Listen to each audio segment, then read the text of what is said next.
कथा सुरुमा हामीलाई एक विनाश भएको संसार देखाइन्छ। सम्पूर्ण जमिन बाँझो भइसकेको थियो र दक्षिण अस्ट्रेलियाको एउटा क्षेत्र, जसको नाम थियो green place of different mothers.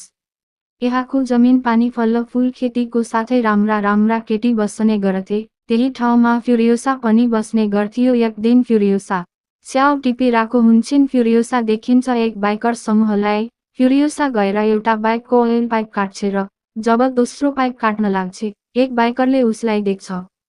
समातन खोज्छ। फ्युरियोसालाई समातनु अघि नै फ्युरियोसाले उसको खुट्टामा चक्कु घोप्छ र त्यहाँबाट सिटी बजाउँदै गाउँको मान्छेलाई बोलाउँदै भाग्छ। बाइकरले डोरी फ्याँकेर उसलाई रोक्न सफल हुन्छ र फ्युरियोसालाई उठाएर लैजान थाल्छन्।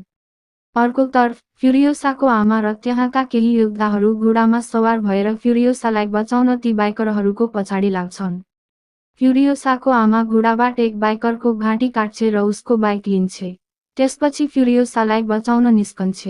त्यहाँका मानिसहरूले उसलाई केही बिउ दिन्छन् र सम्झाउँछन् कि जे भए पनि अर्को क्षेत्रका मानिसहरूले ग्रीन प्लेसको बारेमा थाहा पाउनु हुँदैन। जसले ग्रीन प्लेस देखेका छन्, तिनीहरूमध्ये कोही पनि जीवित रहनु हुँदैन। फ्युरियोसा ती बाइकरहरूलाई मार्दै अगाडि बढ्छ। पछाडिका दुई बाइकरहरू हेर्न खोज्छन् कि के भयो। टाढाबाट फ्युरियोसाको आमा देखिन्छ। डरले ती बाइकरहरू भाग्छन्। फ्युरियोसाले बाँधिएको बाइकको तेल पाइप काटेकी थिए। फ्युरियोसाको आमाले मरेको बाइकरको बाइकको स्पेयर पार्ट्स प्रयोग गरेर आफ्नो बाइक मर्मत गर्छ र त्यसको इन्धन प्रयोग गरेर फेरि बाइकरहरूको पछाडि लाग्छ। रात परिसकेको हुन्छ। फ्युरियोसा बाँधिएको बाइकको इन्धन सकिन्छ किनभने उसले पाइप काटेकी थिए।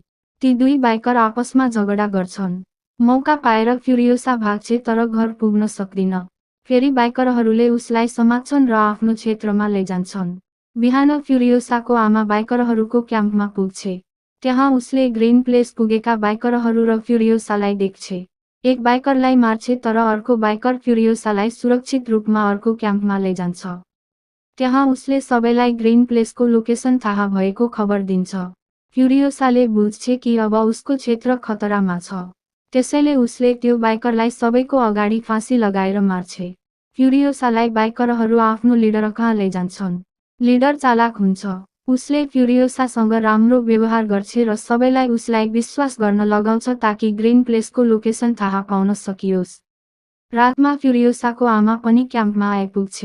उसले फ्युरियोसालाई खोज्न हरेक क्याम्पमा जान्छ र जहाँ फ्युरियोसा भेट्दिन, त्यहाँका सबैलाई गोली हानेर मार्छ। अन्ततः उसले फ्युरियोसा भएको क्याम्प भेट्छ। त्यहाँ एक अन्तिम केटीलाई मार्न सक्दिन। केटी भन्छ, म पनि तिमीकी छोरीको लागि कैदी छु। यो सुनेर फ्युरियोसाको आमाले उसलाई छोड्छ र फ्युरियोसालाई बाइकमा लिएर भाग्छ। तर उसले थाहा पाउँदिन कि जसलाई उसले छोडेकी थिए, उसैले धोका दिन्छ। उसले आपतकालीन अलार्म बजाउँछ र धेरै मानिसहरू फ्युरियोसा र उसको आमाको पछाडि लाग्छन्। बाइकरहरूले बम आक्रमण गर्छन् जसले गर्दा फ्युरियोसाको आमाका सबै कपडा जल्छन्। आगोबाट बच्न उसले आर्मर सुट लगाउँछ र बाइकमा चढेर तीव्र गतिमा भाग्छ। धेरै टाढा पुगे पनि बाइकरहरू अझै पछाडि हुन्छन्। फ्युरियोसाको आमाले बुझ्छ कि अब उनीहरूबाट बच्न सक्दिन। त्यसैले उसले बाइक फ्युरियोसालाई दिन्छ र घर फर्कन भन्छ। साथै उसलाई एक बिउ पनि दिन्छ र भन्छ, फर्केर यो रोक्नु। फ्युरियोसाको आमा बाइकरहरूलाई रोक्न त्यहाँ रहन्छ तर धेरै बाइकरहरूसँग एक्लै जुझ्न सक्दिन। फ्युरियोसालाई पनि समातिन्छ। उसले देख्छ कि उसकी आमालाई रुखमा बाँधेर उसको अगाडि नै निर्दयी रूपमा मारिन्छ। त्यसपछि बाइकरहरूको लिडर उसलाई आफ्नो जस्तै कपडा लगाएर पिञ्जडामा बन्द गर्छ र मनोरञ्जनको रूपमा प्रस्तुत गर्न बाध्य पार्छ। त्यहाँ एक बुढो मान्छे पनि हुन्छ जो भन्छ, यदि तिमी लेख्न पढ्न सिक्यौ भने लिडरको लागि उपयोगी बन्न सक्छौ। तर फ्युरियोसा कसैको कुरा सुन्दिन। उसले आफ्नो हातमा ग्रीन प्लेस मार्को ट्याटू बनाउँछ। उसलाई आशा हुन्छ कि एक दिन ग्रीन प्लेस फर्कनेछ। उसले डर गर्छ कि बाटो बिर्सिएला, त्यसैले पुरा नक्सा आफ्नो हातमा बनाउँछ। एक दिन बाइकरहरू यात्रा गर्दै थिए, तिनीहरूले रातो धुवा देख्छन्। त्यहाँ मानिसहरू बसिरहेका छन् भन्ने अनुमान गर्छन्। धुवाको पछाडि लागेर तिनीहरू एक वार बाईसँग भेट्छन् जो तिनीहरूलाई किल्लासम्म लैजान्छ। किल्लामा इमोर्टन जोयको शासन हुन्छ। उससँग पानी र खाना हुन्छ, जुन उसले आफ्ना सैनिकहरूलाई दिन्छ। उसले सैनिकहरूलाई यस्तो प्रशिक्षित गरेको हुन्छ कि तिनीहरू उसको लागि मर्न तयार हुन्छन्। बाइकरहरू इमोर्टन जोयसँग सहयोग माग्छन्। लिडरले धम्की दिन्छे, यदि तिमीले सहयोग गरेनौ भने युद्ध हुनेछ। इमोर्टन जोयले उसको मजाक उडाउँछे र आफ्नो सैनिकको शक्ति देखाउँछे। उसका सैनिकहरू उसकै लागि मर्न तयार हुन्छन्। त्यसपछि उसका मानिसहरूले बाइकरहरूको बाइक चेनबाट उठाउँछन्।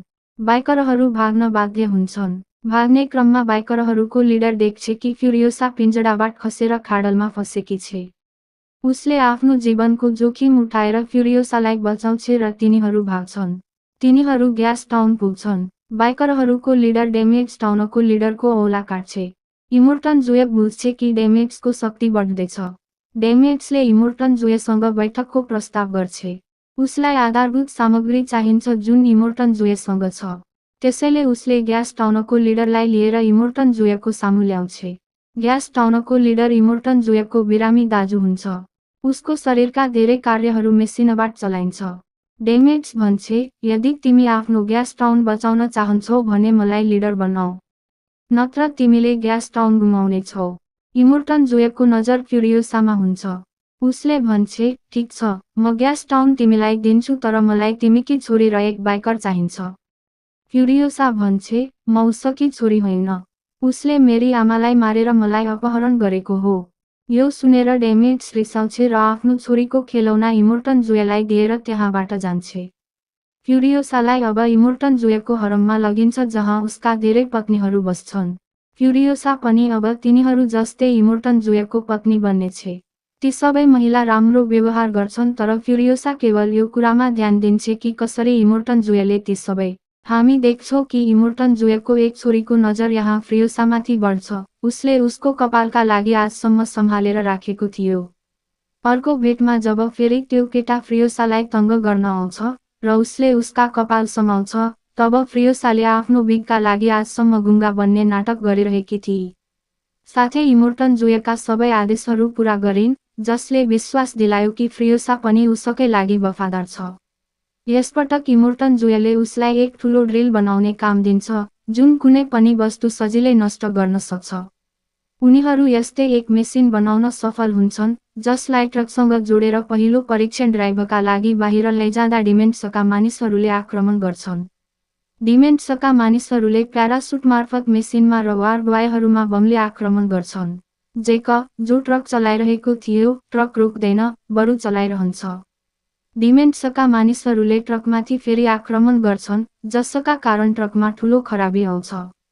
यसबेला फ्युरियोसा साहस देखाउँछे र चलिरहेको ट्रकको तल गएर खराबी सुधार्ने प्रयास गर्छे। भाम पनि आफ्नो ट्रकबाट भाग्न सफल भएकी थिए। त्यसपछि ट्रकको खराबी सुधारेर ट्रकभित्र फर्किन्छे। ट्रकको बायाँतर्फ डिमेन्ट्सका बाइकर्स अझै वार बॉयहरूलाई मारिरहेका थिए। जब वार बॉयहरू डिमेन्ट्सतर्फ ध्यान दिन्छन्, फ्युरियोसा तीरले आक्रमण गरेर उड्ने बाइकर्सलाई मार्न सफल हुन्छे। शत्रुहरूलाई समाप्त गरेपछि उसले जैकलाई बन्दुकको नोकमा लिन्छे, किनभने उसलाई थाहा थियो कि जैक अब उसको लागि समस्या बन्नेछ। तर यहाँ जैक भन्छ, तिमी एक राम्रो योद्धा हौ र मलाई फरक पर्दैन कि तिम्रो लिङ्ग के हो। हामीलाई यो रिग नियन्त्रण गर्न काम दिएको छ र म चाहन्छु कि तिमी मेरो टिम सदस्यको रूपमा साथ दियो। फ्युरियोसा मान्छे र उनीहरू यही रिग ट्रक लिएर ग्यास टाउन पुग्छन्। डिमेन्ट्स फ्युरियोसालाई धेरै वर्षपछि देख्छ, तर अब ऊ ठुली भएकी थिए, त्यसैले डिमेन्ट्सले उसलाई चिनेको थिएन। थाहा हुन्छ कि डिमेन्ट्ससँग तेलको आपूर्ति सकिएको छ, जसको सट्टामा ऊ इमोर्टन जोयबाट अन्य आपूर्ति लिन्छ। ऊ यहाँ जेकसँग भन्छ कि मलाई इमोर्टन जोयसँग भेट गराइदेऊ। जेक मान्छ, तर ऊ बिना तेल कुनै आपूर्ति दिन तयार थिएन। त्यसैले सबै बाइकर्सले उनीहरूमाथि आक्रमण गर्छन् र सबै खाना चोर्न थाल्छन्। यो बचाउन फ्युरियोसा आफ्नो ट्रक लिएर बाहिर निस्कन्छे र जेक ती मानिसहरूलाई रोक्न बाहिर जान्छ। यी मानिसहरू अब बच्दै बचाउँदै सिटाडेल पुग्छन् र इमोर्टन जोयलाई डिमेन्ट्ससँग भेटको सन्देश दिन्छन्। यो लडाईँमा फ्युरियोसालाई एक तीर लागेको थियो। जेकले त्यो तीर उसको काँधबाट निकाल्छ र सिलाइ गर्छ। कुराकानीमा उनीहरू धेरै नजिक हुन्छन्। जेकले सोध्छ, तिम्रा अभिभावकहरूको मृत्यु कसरी भयो? फ्युरियोसाले बताउँछे कि उसलाई बाइकर्सले अपहरण गरेर यहाँ छोडेका थिए। फ्युरियोसा उसलाई त्यो पिचको बिउ देखाउँछे, जुन उसकी आमाले दिएकी थिए। त्यसपछि ऊ आफ्नो हड्डी देखाउँछे, जहाँ ग्रीन प्लेस जाने नक्सा बनाएको थियो। उसलाई आज पनि आशा थियो कि ऊ त्यहाँ पुग्नेछे। जेकब भन्छ, म वाचा गर्छु, म प्रयास गर्नेछु कि तिमीलाई तिम्रो स्थानसम्म पुर्याइदियो। फ्रियोसा भन्छे, म चाहन्छु कि तिमी पनि मेरो साथ हौ। त्यसपछि इमोर्टन जुएको सन्देश आउँछ कि ऊ डिमेन्ट्ससँग भेट गर्न जाँदैछ र उनीहरूले पनि आफ्नो सेना तयार गरेर उसको पछि जानुपर्नेछ। जेक यसपटक उसलाई रिगमा राख्दैन, बरु अर्को ट्रक चलाउने काम दिन्छ। किनभने उसको योजना थियो कि ऊ सबैलाई झुक्क्याएर यही ट्रक मार्फत ग्रीन प्लेस पुग्नेछ। जब उनीहरू ग्यास टाउन पुग्छन्, एक ट्रक पहिले नै भित्र पुग्न सफल हुन्छ। तर फ्रियोसा यहीबाट फर्किन्छे। ऊ अब पर्खिरहेकी थिए कि जेकब पनि उसको साथ आउनेछ। तर जेकब पनि उसको साथ नआएर हावामा हरियो धुवा छोड्छ, जसको अर्थ थियो ऊ जङ्करडेका वार बॉयहरूलाई बोलाउँदै थियो। यो देखेर फ्रियोसा निराश हुन्छे र एक्लै त्यहाँबाट निस्कन्छे। त्यहाँ पुग्नुअघि उसले स्मोक देखेकी थिए, तर ऊ जान्दैन। उसको मनमा जेकको विचार आउँछ, जो त्यहाँ एक्लै युद्ध गरिरहेको थियो। त्यसैले ऊ जेकको सहायता गर्न फेरि ग्यास टाउन फर्किन्छे। आफ्नो मन चलाएर ऊ अब त्यहाँको सम्पूर्ण संरचना तोड्न थाल्छे। यसो गर्दा बाइकर्स उसलाई रोक्न आक्रमण गर्छन् र यसमा उसको रिग टुटेर ऊ एक खाल्डोमा खस्छे। ठिक समयमा फ्रियोसा प्रवेश गर्छे र बाइकबाट झरेर उसलाई त्यहाँबाट निकाल्छे। त्यसपछि उनीहरू अर्को ट्रकमा बसेर त्यहाँबाट बाहिर निस्कन्छन्। अब उनीहरूको उद्देश्य थियो कि उनीहरू त्यहाँबाट भागेर ग्रीन प्लेस पुग्नेछन्।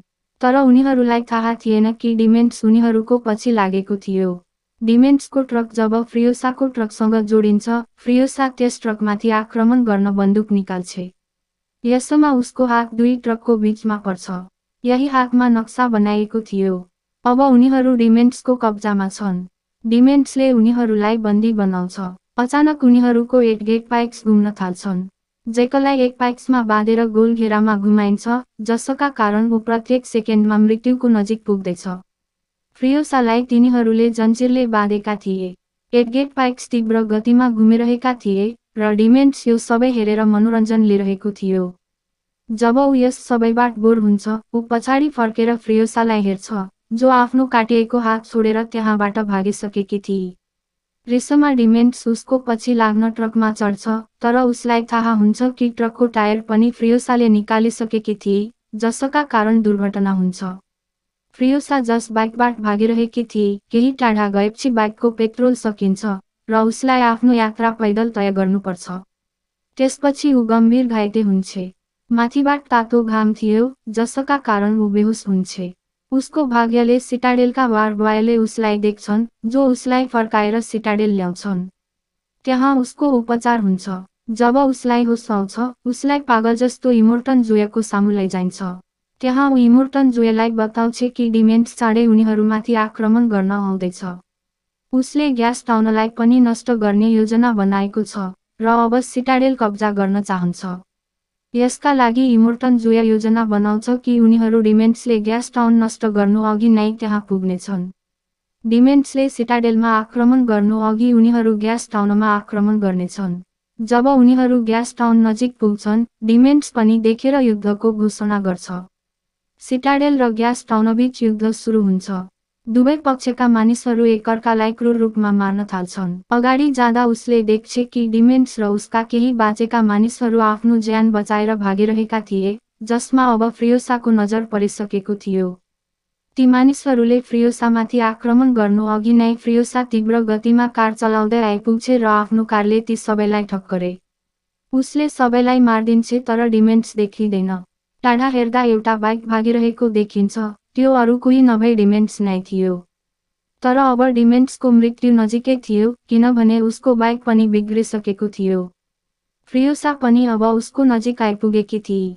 फ्रियोसा उसलाई एकैचोटमा मार्न सक्थे, तर उसले सजिलै मार्न चाहिन। उसले डिमेन्ट्सलाई सम्झाउन चाहन्थे कि ऊ को हो र किन डिमेन्ट्सको पछि लागेकी हो। उसले डिमेन्ट्सलाई यति धेरै यातना दिन्छे कि ऊ बेहोस हुन्छ। जब उसलाई होस आउँछ, फ्रियोसाले उसलाई भन्छे, म त्यही केटी हुँ जसलाई तिमीले 15 वर्षअघि अपहरण गरेका थियौ र जसको आँखै अगाडि तिमीले उसकी आमालाई मारेका थियौ। डिमेन्ट्सलाई अझै फ्रियोसाको याद आउँदैन। त्यसपछि फ्रियोसाले उसलाई चेनले बाँधेर उसको टेडी बियर काट्छे। अब डिमेन्ट्स उसलाई चिन्छ। ऊ माफी माग्छ र भन्छ, यदि तिमीले मलाई माफ गर्यौ भने हामी दुवै मिलेर यहाँ शासन गर्न सक्छौ। तिमी धेरै साहसी छौ। उसको कुरा सुनेर फ्रियोसा फेरि टेडी बियरलाई जमिनमा फ्याँक्छे। त्यसपछि उसले डिमेन्ट्सको टाउकोमा बन्दुक ताक्छे।